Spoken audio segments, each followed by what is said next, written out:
अच्छे से डाल दिया ना माता जी, फिर मैंने पूनम माता जी का हाँ फोन आया था माता तो जी, उसे उन्होंने 10 बताया मिनट मुझे। पहले ही नहीं हो गया था वो चैप्टर खत्म, जब हमारी आप क्लास जल्दी खत्म हो गई माता थी। जी, हाँ, फिर मुझे बाद पूनम में माता जी ध्यान ने आया। बताया ना मुझे, फिर मैंने चेंज कर दिया फिर मैसेज।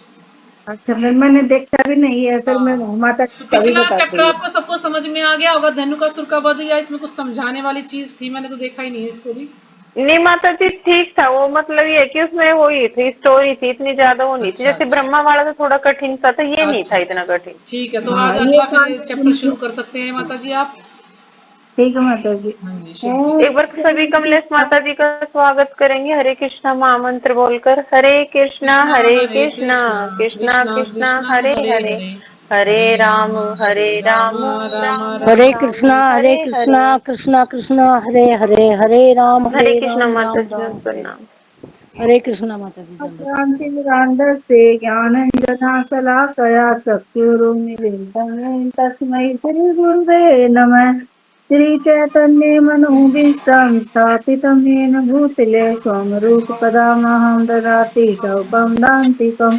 वन्देऽहं श्रीगुरो श्रीयुतपदकमलं श्रीगुरुं वैष्णवांश्च श्रीरूपं साग्रजातं सगणरघुनाथं वितं तं सजीवम् सादयितं सावधूतं परितं कीर्तनं चैतन्यदेवं श्रीराधाकृष्ण पादान् सगणललिता श्रीविशाखावांश्च हे कृष्ण करुणा सिन्धो दीनबन्धो जगत्पते गोपेश गोपिका कान्त राधा कान्त नमस्तुते। तप्त कांचन गौरांगी राधे वृंदावनेश्वरी वृषभानुसुते देवी प्रणमामि हरिप्रिय। वाञ्छाकल्पतरुभ्येव च कृपा सिन्धुभ्येव च पतितानां पावनेभ्यो वैष्णवेभ्यो नमो नमः। जय श्री कृष्ण चैतन्य प्रभु नित्यानंद श्री अद्वैत गदाधर श्रीवासादि गौर भक्तवृंद। हरे कृष्णा कृष्णा कृष्णा हरे हरे, हरे रामा रामा रामा हरे हरे। श्री कृष्ण प्रेष्ठाय भूतिले श्रीमते भक्ति वेदांता स्वामिनि इति नामिने। नमस्ते सारस्वते देवी गौरवाणी प्रचारिणे निर्विशेषा शून्यवादी पाश्चात्य देश तारिणे। हरे कृष्णा माता जी, सभी माताओं के चरणों में कोटि कोटि प्रणाम। आज है लीला पुरुषोत्तम भगवान श्री कृष्ण और अध्याय है 16 और कालिया दमन।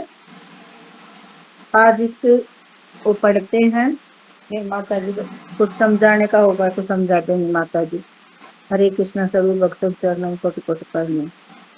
जब श्री कृष्ण जान गए कि यमुना का जल काला सर्प या कालिया दूषित कर रहा है, तो उन्होंने उसके विरुद्ध कार्रवाई की और उसे यमुना छोड़कर अन्यत्र जाने के लिए बाध्य कर दिया। इस तरह यमुना जल शुद्ध हो गया। जब श्री सुखदेव गोस्वामी ये कथा सुना रहे थे, तो महाराज परीक्षित को श्री कृष्ण की बाल लीलाओं के विषय में अधिक सुनने की जिज्ञासा हुई। उन्होंने श्री सुखदेव गोस्वामी से पूछा कि श्री कृष्ण ने उस कालिया को किस प्रकार दंडित किया जो वर्षों से जल में रह रहा था। वस्तुतः महाराज परीक्षित भगवान श्री कृष्ण की दिव्य लीलाओं को सुनने के लिए अधिकाधिक उत्सुक हो रहे थे और उन्होंने अपना प्रश्न बड़ी ही रुचि के साथ पूछा। ये बात श्री सुखदेव गोस्वामी से महाराज परीक्षित पूछ रहे हैं। जो महाराज परीक्षित वो था कि भाई उनकी मृत्यु 7 दिन में होने वाली है, तो उन्होंने पूरी भागवतम सुनी थी। तो उन्होंने ये क्वेश्चन किया था महाराज सुखदेव गोस्वामी से, और सुनने के लिए बहुत ज्यादा उत्सुक हो रहे थे। अब आप लोग भी सभी उत्सुक हो जाओ सुनने के लिए। श्री सुखदेव महाराज ने इस कथा को इस प्रकार सुनाया। यमुना नदी में एक विशाल झील थी जिसमें कालिया नाग रहता था। उसके विषय से सारा क्षेत्र इतना दूषित हो गया था कि उसमें से 24 घंटे विषैली भाप निकलती रहती थी। यदि कोई पक्षी उस स्थान के ऊपर से भूल से भी निकलता तो वह तुरंत मरकर जल में गिर जाता था। यमुना की भाप के विषैले प्रभाव के कारण यमुना नदी के तटवर्ती सारे वृक्ष तथा तृण सूख गए थे। श्री कृष्ण ने देखा कि विशाल सड़क के विष के प्रभाव से वृंदावन से होकर बहने वाली पूरी नदी घातक बन चुकी है।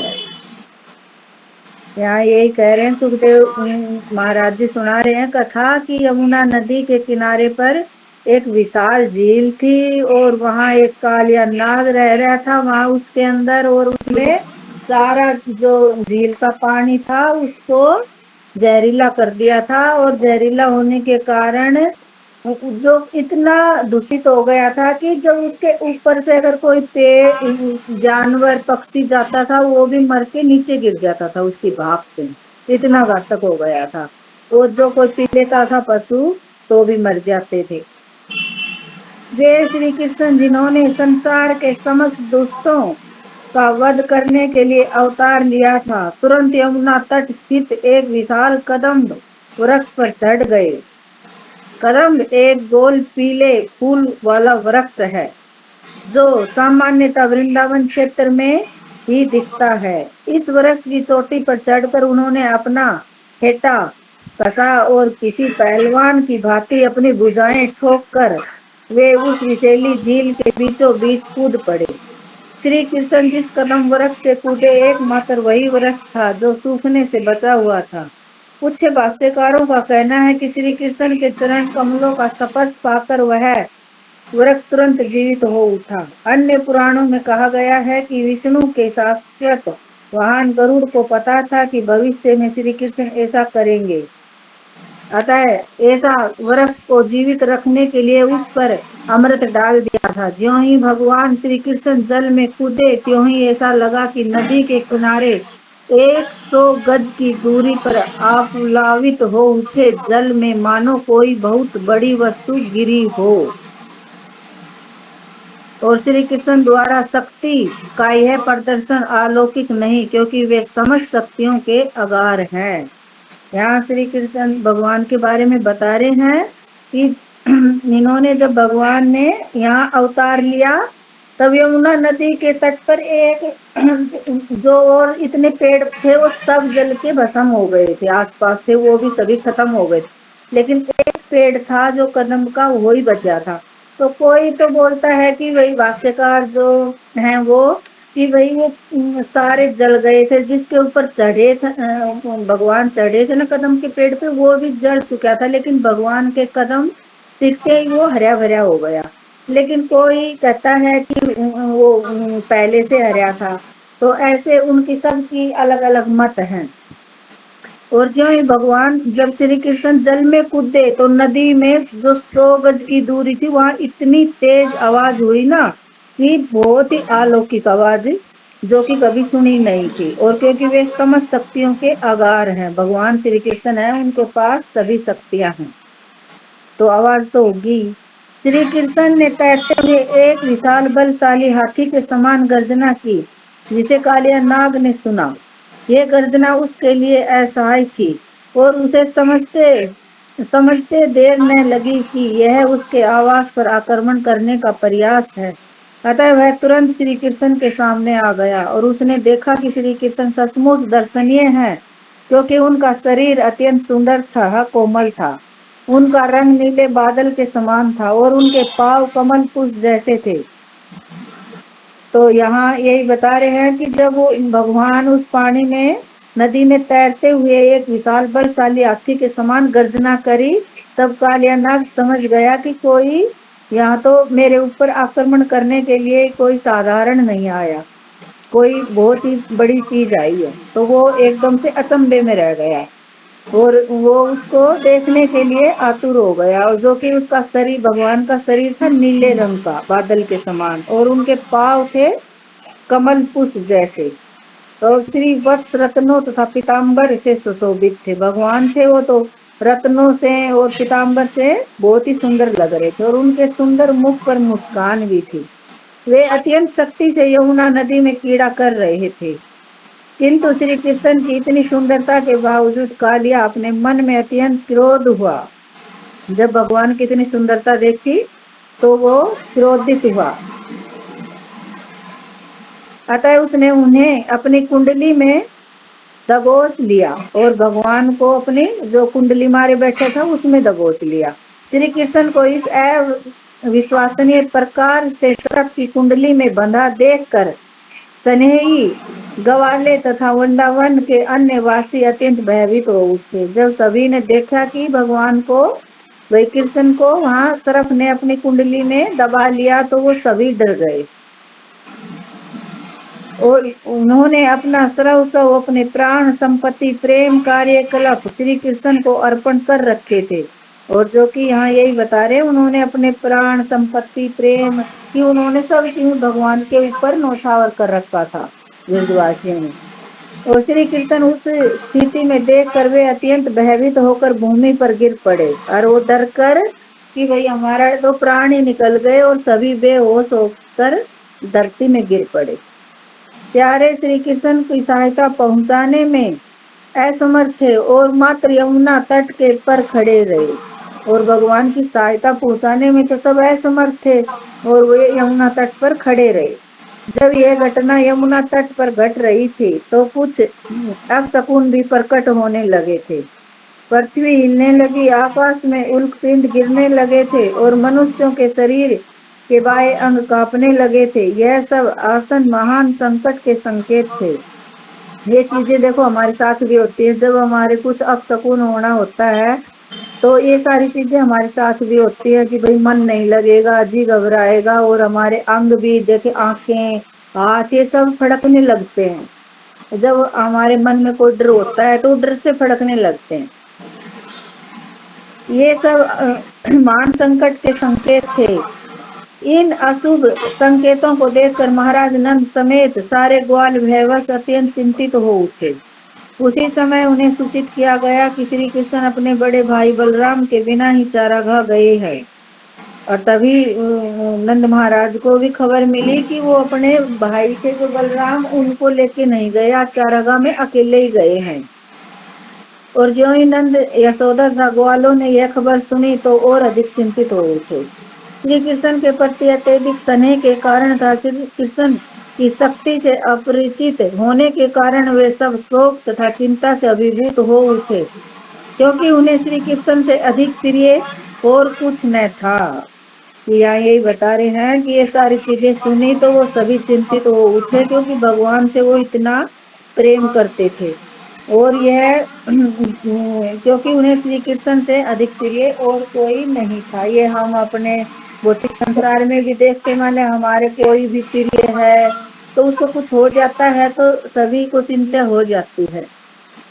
और उन्होंने श्री कृष्ण के लिए अपना जीवन धन स्नेह मन तथा कर्म सब कुछ अर्पित कर दिया था और उन्होंने तो अपना सब कुछ ही भगवान को अर्पण कर रखा था। श्री कृष्ण के प्रति अत्यधिक आसक्ति होने से उन्होंने सोचा आज श्री कृष्ण अवश्य ही विनष्ट हो जाएंगे। और जब श्री कृष्ण को इस तरह देखा तो उन्होंने सोचा कि आज तो हमारे श्री कृष्ण चले जाएंगे। वृंदावन के सारे वासी श्री कृष्ण को देखने के लिए गांव से बाहर आ गए। इस मंडली में बच्चे, युवक तथा वृद्ध, स्त्रियां, पशु एवं सारे जीव थे और वे सभी वृंदावन वासी भगवान को देखने के लिए गांव से बाहर आ गए, जिसके अंदर सभी थे, बड़े बूढ़े सब थे, बच्चे। वे जानते थे कि श्री कृष्ण ही उनका एकमात्र जीवन धार है। जब यह सब घटना घट रही थी तो समस्त ज्ञान के स्वामी बलराम खड़े खड़े हंस रहे थे। उन्हें पता था कि उनका छोटा भाई श्री कृष्ण इतना शक्तिशाली है और जब श्री कृष्ण एक सामान्य संसारी सर्प से लड़ रहे थे तो चिंता की कोई बात नहीं थी।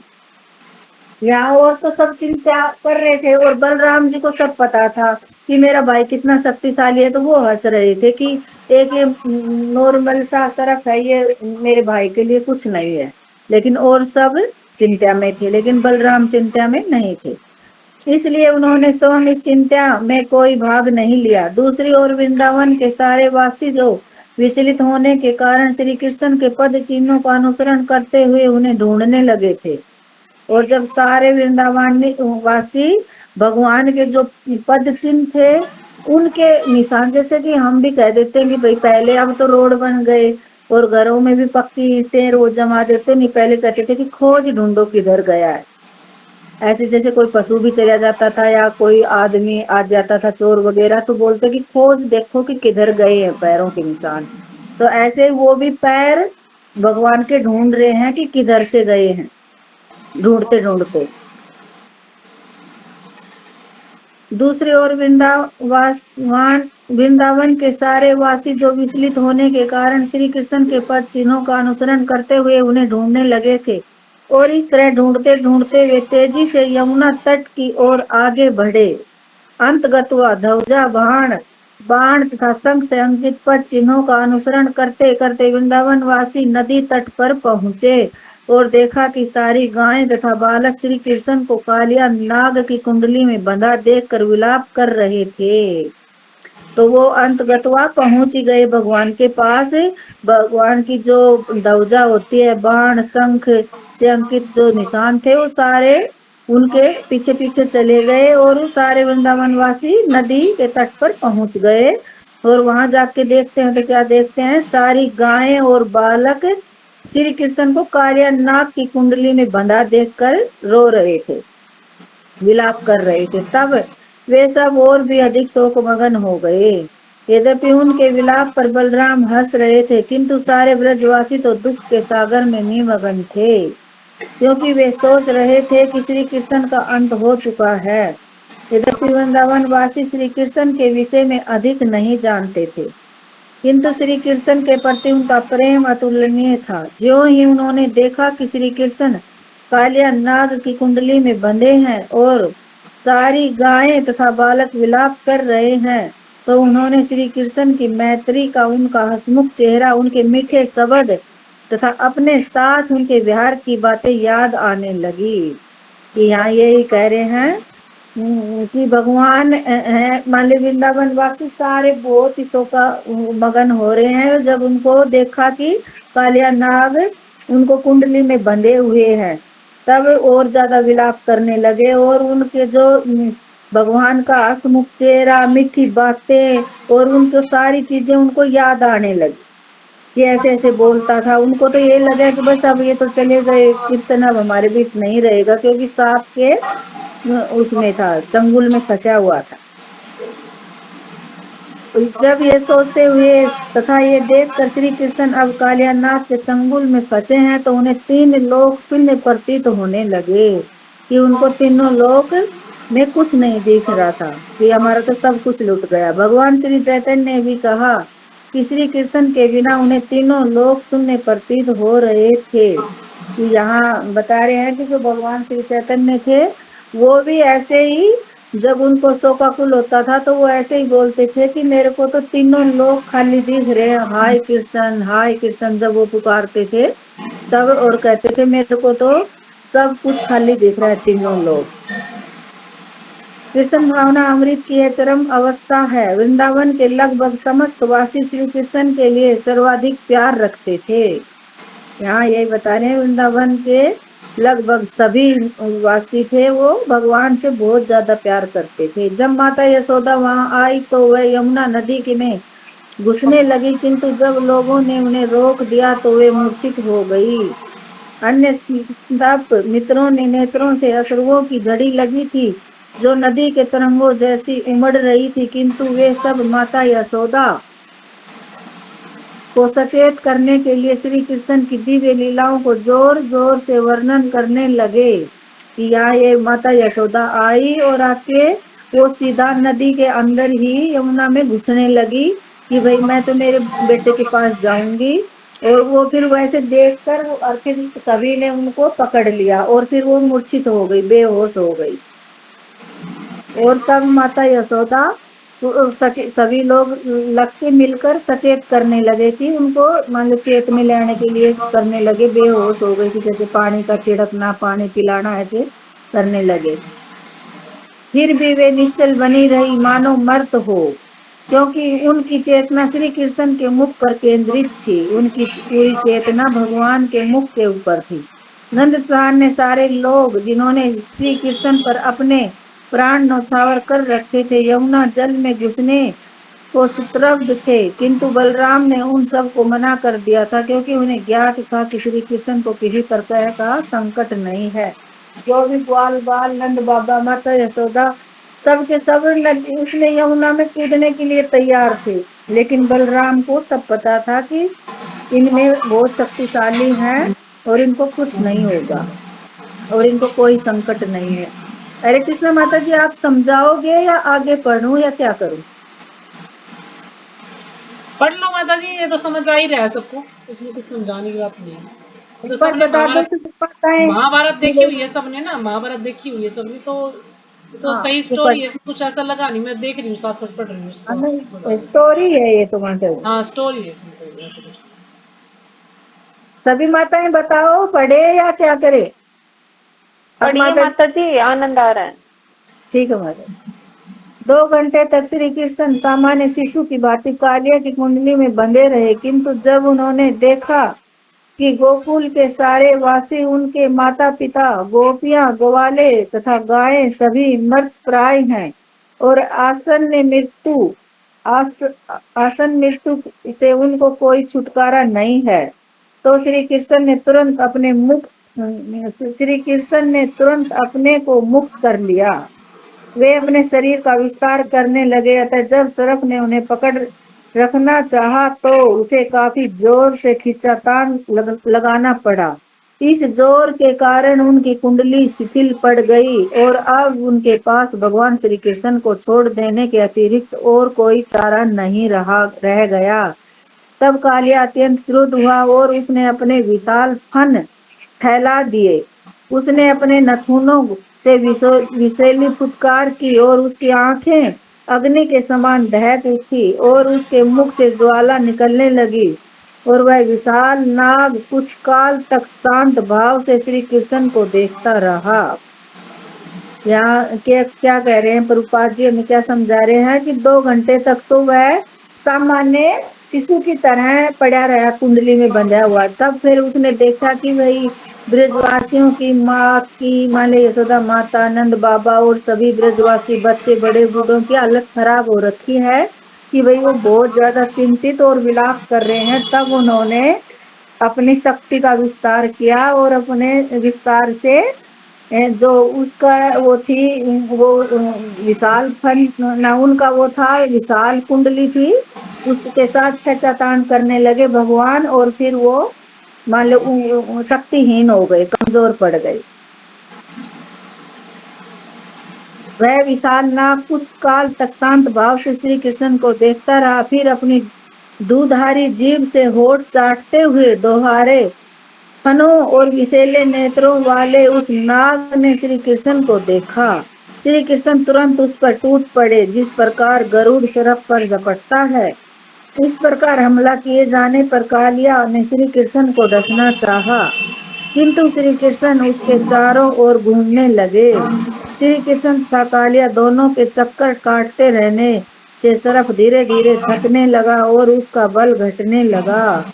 जब भगवान ने अपनी शक्ति दिखाई और उसके ऊपर कैसे झपटा, जैसे गरुड़ सांप के ऊपर झपटता है, तो उसके साथ वो सर्प था, वो डसने की कोशिश कर रहा था, लेकिन भगवान उसके गोल गोल चक्कर काटते रहे और वो फिर आखिर में थक गया। सांप, कालिया नाग था, वो थक गया और फिर श्री भगवान के चरण कमल सर्प के फनों की मणियों की किरणों से लाल रंग के दिख रहे थे और फिर नृत्य जैसी संपूर्ण कलाओं के मूल अधीश्वर भगवान श्री कृष्ण सर्प के फनों पर नाचने लगे, जो इधर उधर हिल रहे थे। यह देखकर स्वर्ग के निवासी उन पर पुष्पों की वर्षा करने लगे और दूधूभ्याम बजाने लगे और विविध प्रकार की बांसुरियां बजाकर गीत तथा संस्तुतियां गाने लगे। यहाँ ये कह रहे हैं, जब फिर ये सब देख रहे थे और भगवान श्री कृष्ण कालिया नाग के जो वो थे फन थे, उनके ऊपर नृत्य कर रहे थे। ये तो हम कई फोटो हम देखते हैं, नृत्य करते हुए दिखाते हैं। और जब फिर ये सब देखकर ऊपर से स्वर्गवासी देवता थे वे भगवान के ऊपर, और वहां फूलों की वर्षा करने लगे, और कई जो होते हैं बांसुरियां बजाकर गीत गाकर और ये सब बजाने लगे। और इस प्रकार गंधर्व सिद्ध तथा देवता आदि सौरभ के निवासी अत्यंत प्रसन्न हुए। जब श्री कृष्ण कालिया के फनों पर नाच रहे थे तो उसने अन्य फनों के द्वारा उन्हें नीचे गिराना चाहा। कालिया के लगभग 100 फन थे, किंतु श्री कृष्ण ने सबों को अपने वश में कर रखा था। उन पर अपने चरण कमलों का प्रहार कर रहे थे, जो कालिया के लिए असह्य हो रहा था। धीरे धीरे कालिया के प्राणों पर बन आई और वह सभी प्रकार का मल वमन करने लगा और अपने फुत्कार से अग्नि निकालने लगा। इस प्रकार अपने भीतर से विषैले पदार्थ निकाल निकाल कर कालिया पाप में स्थिति को प्राप्त हो गया और वह अत्यंत क्रोध से आत्म रक्षा के लिए संघर्ष करने लगा। और श्री भगवान को मारने के लिए उसने अपना एक फन उठाया, किंतु इन्होंने तुरंत उसे पकड़कर पाद प्रहार द्वारा वश में कर लिया। कि अब यही बता रहे हैं कि जैसे कि सबों ने अपने वश, जो भगवान कालिया नाग के फण थे, कम से कम 100 फण थे, उनको सबको वश में कर लिया और उन पे नृत्य करने लगा और जो अपने चरण कमलों से प्रहार करने लगा, कि पैरों के नीचे उनको रौंदने लगा।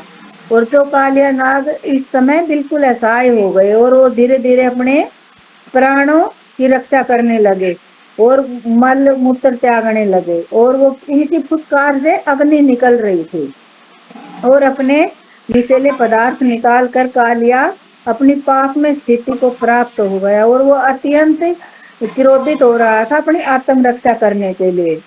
तो लेकिन फिर उनके पास सिर्फ एक फंड बचा था, उससे फिर दोबारा वो करने लगा तो भगवान ने उसकी वो फंड भी अपने पैरों के नीचे दबा लिया और उस पर नाचने लगे। ऐसा लग रहा था मानो भगवान श्री विष्णु की पूजा हो रही हो। सर्प के मुख से निकल रहा विष पुष्पांजलि सा प्रतीत हो रहा था। फिर कालिया अपने मुख के विष के स्थान पर रक्त वमन करने लगा और बुरी तरह थक गया। उसका सारा शरीर श्री भगवान के चरण प्रहारों से जर्जर हो उठा। अतः वह अपने मन में समझ गया कि श्री कृष्ण श्री भगवान हैं, अतः उनकी शरण में आया और उसे अनुभव हुआ कि श्री कृष्ण ही सभी के स्वामी परमेश्वर हैं।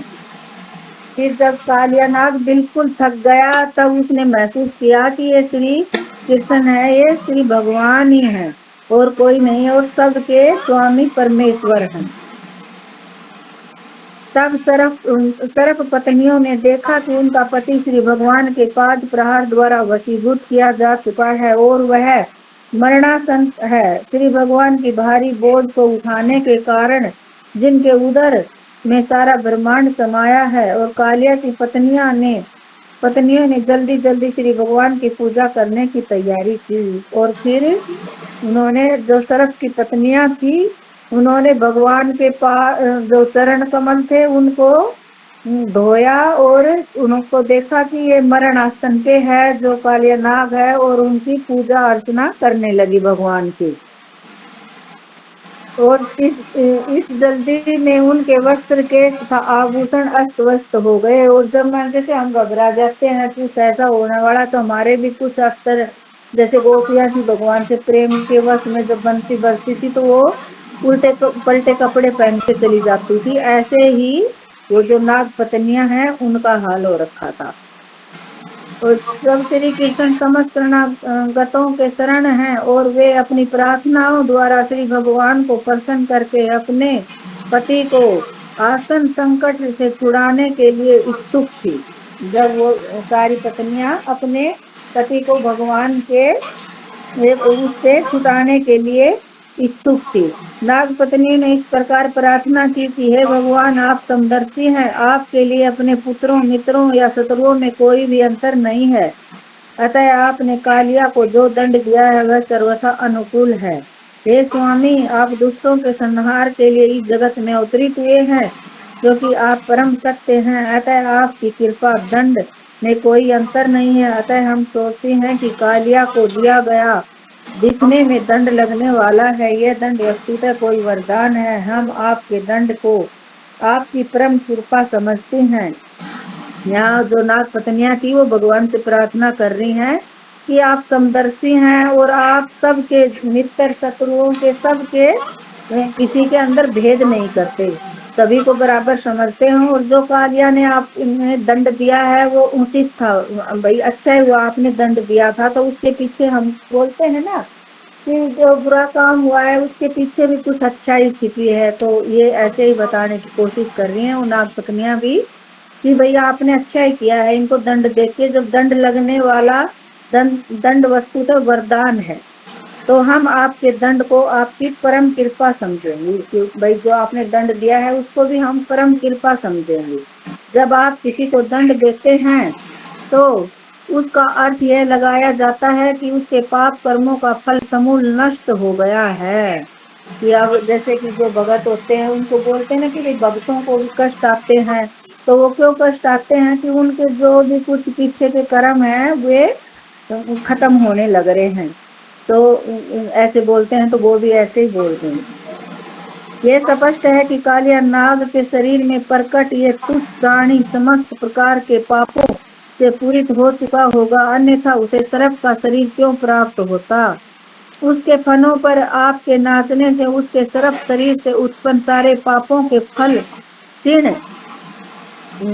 होता है और उनके फल क्षीण हो चुके हैं। अतः वे अत्यंत शुभ है कि आपके क्रोध होकर उसे इस प्रकार दंडित किया कि हम सभी आश्चर्यचकित हैं कि आप इस प्रकार इस तरह पर इतने प्रसन्न क्यों हुए। निश्चय ही इसने पूर्व जन्म में विभिन्न धार्मिक कृत्य किए होंगे और कई प्रकार की तपस्या की होंगी जिनसे सभी लोग प्रसन्न हुए होंगे और उसने समस्त जीवों के लिए विश्वव्यापी कल्याण कार्य किए होंगे। यहाँ नाग पत्नियां कह रही हैं कि जरूर भी इसने कोई पिछले जन्म में अच्छे कर्म किए थे, जब इनको ये धार्मिक करते किए, धार्मिक कार्य किए थे, जो कि इसको यह मान ली तपस्या करनी पड़ी, जो भगवान इसकी फनों पर नाचे।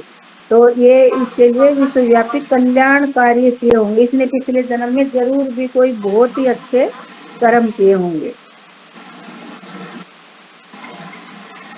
नाग पत्नियों से इसकी पुष्टि होती है कि जब तक कोई पूर्व जन्म में भक्ति द्वारा सुकृति नहीं करता तब तक उसे श्री कृष्ण का सानिध्य प्राप्त नहीं होता।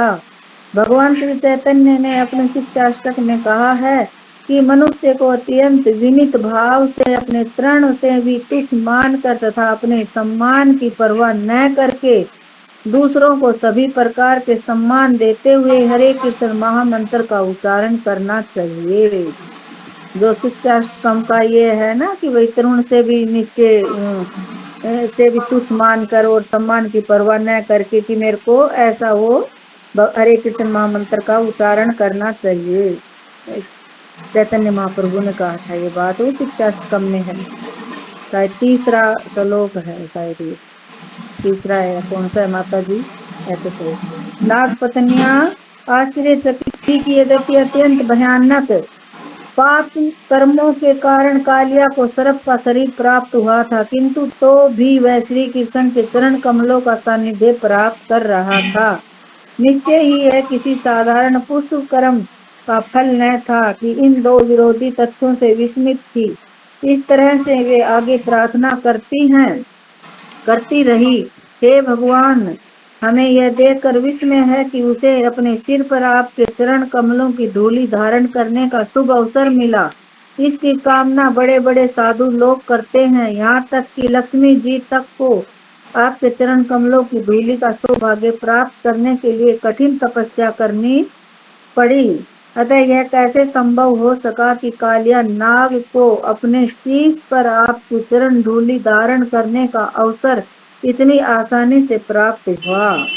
यहाँ यही कह रही है नाग पत्नियां कि आपके चरण कमलों की धूलि इसके शीश को प्राप्त हुई, तो इसने बहुत ही अच्छे कर्म किए थे। जो बड़े बड़े साधु संत हैं वो आपके चरणों की धूलि के लिए तड़पते हैं। जो साक्षात लक्ष्मी माता है उसको भी इतनी तपस्या करनी पड़ती है आपकी चरणों कमल की रज के लिए। यह जिन्हें आपके चरण कमलों की रज का वरदान प्राप्त हो जाता है, वे इस ब्रह्मांड में ब्रह्मा जैसे सर्वोच्च पद या कि स्वर्ग का राजस्व अथवा इस लोक की सार्वभौम सत्ता तक की परवाह नहीं करते। न ही वे इस पृथ्वी के ऊपर स्थित लोकों यथा सिद्ध लोक पर राज्य करने की आकांक्षा करते हैं। न ही वे योग द्वारा योग शक्ति प्राप्त करने की इच्छा करते हैं। न ही शुद्ध भगत आपसे तादात्म्य स्थापित करके मोक्ष की कामना करते हैं। हे नाथ, यद्यपि यह सर्प प्रकृति के अत्यंत निकृष्ट गुणों द्वारा पलित योनि में जन्मा है और ये क्रोध से युक्त है, किंतु इस सर्पराज को अत्यंत दुर्लभ वस्तु प्राप्त हुई है। सारे जीव जो इस ब्रह्मांड के चक्कर लगा रहे हैं और विभिन्न योनियों को प्राप्त हो रहे हैं, केवल आपकी कृपा से ही वे सर्वश्रेष्ठ वर प्राप्त कर सकते हैं। श्री चैतन्य चरितामृत में इसकी भी पुष्टि हुई है कि इस ब्रह्मांड में सारे जीव विविध योनियों में घूमते रहते हैं, किंतु श्री कृष्ण तथा गुरु की कृपा से उन्हें भक्ति का बीज प्राप्त हो सकता है और इस प्रकार उनकी मुक्ति का मार्ग प्रशस्त हो जाता है। कि यहाँ कह रहे हैं कि हरे कृष्णा माता जी कुछ बोल रहे हाँ थे क्या? जी, नहीं मैं कह रही हूँ आगे कल अगले उसमें करना, क्योंकि इसको 2-3 पेज रहते हैं ना, तो हो हाँ नहीं माता पाएगा जी, फिर ये। हाँ तो इसको बस टाइम इसी तो को हो पूरा कर ले, पैराग्राफ हो ही गया ना, तो ये 2-3 पेज बचे हैं, ये अगली बार पढ़ लेंगे हम लोग। हाँ ठीक है माता जी, फिर अगली बार पढ़ लेंगे, फिर कुछ अगला पढ़ लेंगे। हाँ, क्योंकि नहीं तो फिर इसको 15 मिनट तो और लगेंगे, पढ़ोगे आप, इसको हाँ पढ़ोगे माता जी समझाओगे। लगेंगे, इतना टाइम तो लगेगा। हाँ। ठीक है माता जी, और कुछ आप समझाना चाहो तो समझा दो। तो इसमें स्टोरी थी वैसे। हम्म। हाँ, स्टोरी है, आप सबको समझ आ गया होगा, अगर कुछ समझ नहीं आया हो तो हम देख सकते हैं। स्टोरी थी। वही कालिया नाग की स्टोरी आप सबको पता ही है कि कालिया नाग जो है सब यमुना नदी में था, तो सब लोग परेशान थे वहां पर वृंदावन वासी, क्योंकि वहां से क्या हो रहा था, वहां से उसके विष से सारा क्षेत्र इतना दूषित हो गया था कि उसमें से 24 घंटे विषैली भाप निकलती रहती थी। यदि कोई पक्षी उस स्थान से ऊपर से धूल से भी निकलता तो वह तुरंत मरकर जल में गिर जाता था। कितना विषैला जल था उसका, कि अगर ऊपर से भी कोई पक्षी जा रहा है तो वो भी मर जाएगा। कितना विषैला जल था, तो वहाँ के जो गाय वगैरह जल पीती थी वो भी जो है मेरे ख्याल में कई गाय भी उसमें मर गई थी, शायद हमने सीरियल में देखा था उस समय। तो तब जो है लोगों को ये था कि भी इतना विषैला जल है तो क्या किया जाए। तो फिर भगवान ने जो है एक्शन लिया, और भगवान ने कदम का पेड़, कहते हैं कदम का पेड़ अभी भी है वृंदावन में, शायद किसी ने देखा भी होगा।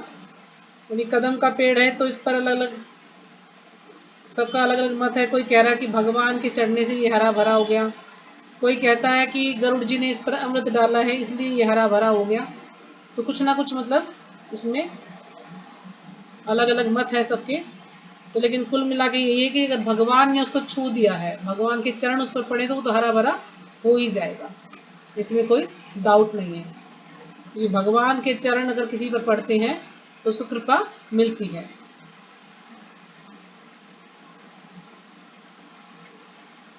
तो जैसे इसमें अब सब लोग बड़े चिंतित थे कि भाई जो है कालिया नाग ने उसको पकड़ लिया है, भगवान को अपनी कुंडली में बांध दिया है। सब बड़े परेशान थे, सब रो रहे थे, विलाप कर रहे थे, चीख रहे थे। यहाँ तक कि यशोदा मैया भी जब देखती हैं कृष्ण को मूर्छित हो जाती हैं। लेकिन जो बलराम जी था वो क्या करते, मुस्कुरा रहे थे, वो उनमें शामिल थे। उन्हें पता था कि कृष्ण के लिए कुछ भी मुश्किल नहीं है, कोई चिंता वाली बात नहीं है, तो वो मुस्कुरा रहे थे और सबको वो समझा रहे थे कि ऐसा कुछ नहीं है। लेकिन सब लोग बड़े, क्योंकि भगवान से सब बड़ा प्रेम कर रहे थे ना, तो इसलिए वो सोच रहे थे कि अभी कृष्ण ये करते थे, अभी कृष्ण वो करते, जैसे अभी हमारे भी किसी परिजन की वाली मृत्यु होने वाली हो, कोई बीमार है और हमें भी ये पता लग जाए भी अब 2-3 दिन में इसकी मृत्यु होने वाली, तो हम भी अब कुछ ना कुछ सोचने लग जाते हैं ना कि ये ऐसा था, ये हमारे साथ ऐसे रहता था, हम ये करते थे, वो करते थे ना। या कोई चला जाता तो बड़ा याद आता है हमें कि वो व्यक्ति ऐसा था, हम उसके बारे में सोचते रहते हैं। तो ऐसे जो वृंदावन वासी थे वो भी सोचने लगे कि कृष्ण के साथ हमने जो है ये समय बिताया, या कृष्ण ऐसे करते थे, कृष्ण की जो है आवाज़ बड़ी मीठी है, बड़ा कृष्ण बड़े सुंदर हैं, तो वो उनका चिंतन करने लगे। तो अब कृष्ण ने जब देखा कि सभी गोकुलवासी वृंदावनवासी बड़े दुखी हैं कि इनकी अभी मृत्यु होने वाली, आसन मृत्यु से उनको कोई छुटकारा नहीं, आसन मृत्यु यानी बस अब उनकी मृत्यु होने ही वाली है, क्योंकि वो इतने दुखी हो गए थे, इतने विलाप कर रहे थे भगवान को देखकर कि बस उनकी मृत्यु होने वाली। तो भगवान ने उनको मृत्यु से बचाने के लिए भगवान जो है फिर अपना जो है साइज बढ़ाते हैं, और जब साइज बढ़ाते हैं तो जो सर्प की जो कुंडली है वो ढीली पड़ जाती है, और फिर भगवान क्या करते हैं, उसको अपने जो है पाद चरणों से यानी उस पर जो है प्रहार करते हैं, और फिर उस पर डांस करना शुरू कर देते हैं।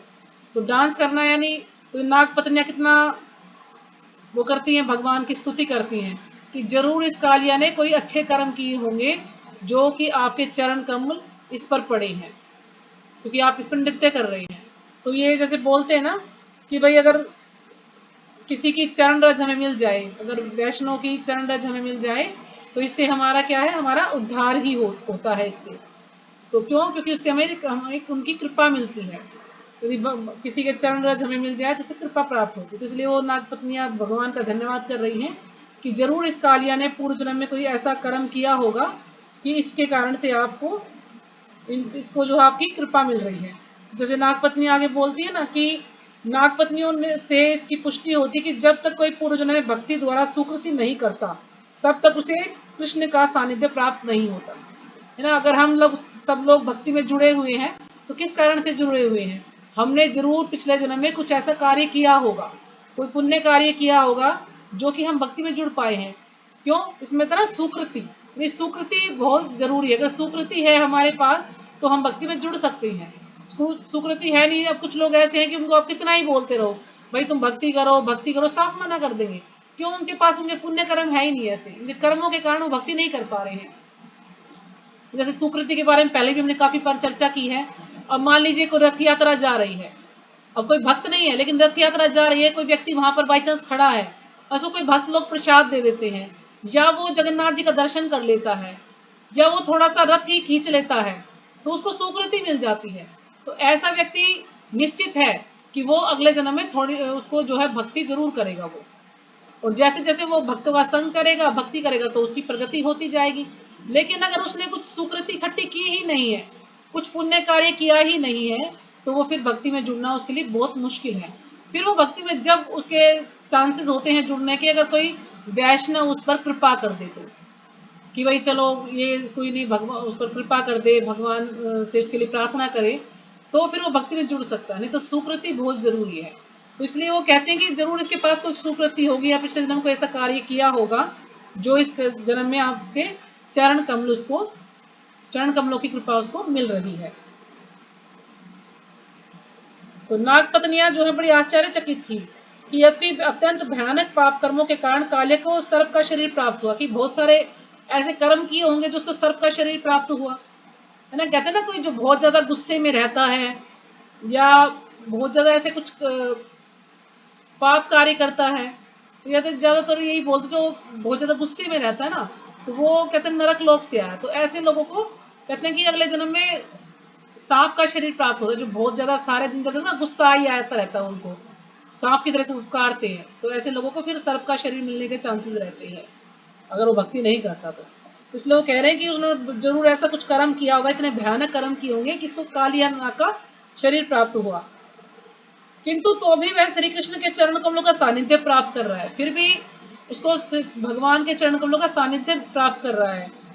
निश्चय ही वह किसी साधारण पुण्य कर्म का फल नहीं था, यानी उसने जरूर ऐसा कोई पुण्य कर्म किया है कि मतलब कोई ऐसा दुष्ट कर्म भी किया है, पाप कर्म की वो कालिया नाग बना, लेकिन जरूर ऐसा भी कोई कर्म हुआ उससे किसी जन्म में हुआ होगा कि भगवान का जो है उसको भगवान की कृपा प्राप्त हुई।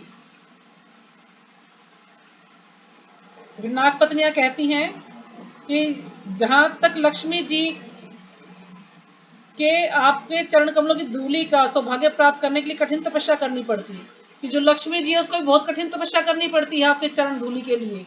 लेकिन ये तो देखो ना कितना जो है इसको सौभाग्यशाली कह सकते हैं कि कितना सौभाग्यशाली है कि आपके चरण धूलि इसको जो है प्राप्त हुई है बिना ही कुछ प्रयास किए। वे इस ब्रह्मांड में ब्रह्मा जैसे सर्वोच्च पद या की स्वर्ग का राजत्व अथवा लोक की सार्वभौम सत्ता तक की भी परवाह नहीं करते। फिर चैतन्य चरितमृत में इसकी पुष्टि हुई है कि इस ब्रह्मांड में सारे जीव विविध योनियों में घूमते रहते हैं, किंतु कृष्ण तथा गुरु की कृपा से उन्हें भक्ति का बीज प्राप्त हो सकता है। तो चैतन्य महाप्रभु कहते हैं चैतन्य चरितमृत में कि बहुत सारे लोग हैं, है ना, बहुत सारे अलग अलग योनियों में जीव घूमते रहते हैं, लेकिन यदि श्री कृष्ण और गुरु की कृपा किसी को मिल जाए तो उन्हें भक्ति लता का बीज प्राप्त हो जाता है। भक्ति का बीज प्राप्त हो जाता है कि वो फिर भक्ति में जुड़ सकते हैं, भक्ति कर सकते हैं, और इस प्रकार उनकी मुक्ति का मार्ग प्रशस्त हो जाता है। इस प्रकार से जो उनकी मुक्ति का मार्ग है वो उनके लिए खुल जाता है। वो अच्छे मतलब उनको मुक्ति मिलने के चांस हो बन जाते हैं अगर वो उनको भक्ति लता बीज मिल जाता है। क्योंकि भक्ति यदि हम करेंगे भगवान की अच्छे से तो हमें मुक्ति वैसे ही मिल जाती है, उसके लिए हमें अलग से कोई प्रयास नहीं करना पड़ता। तो ठीक है, ये अगला 2-3 पेजेस को हम अगली बार ले लेंगे, या कल कहो तो कल भी ले सकते हैं, इसको पूरा चैप्टर हो जाएगा, नहीं तो फिर संडे को लेंगे।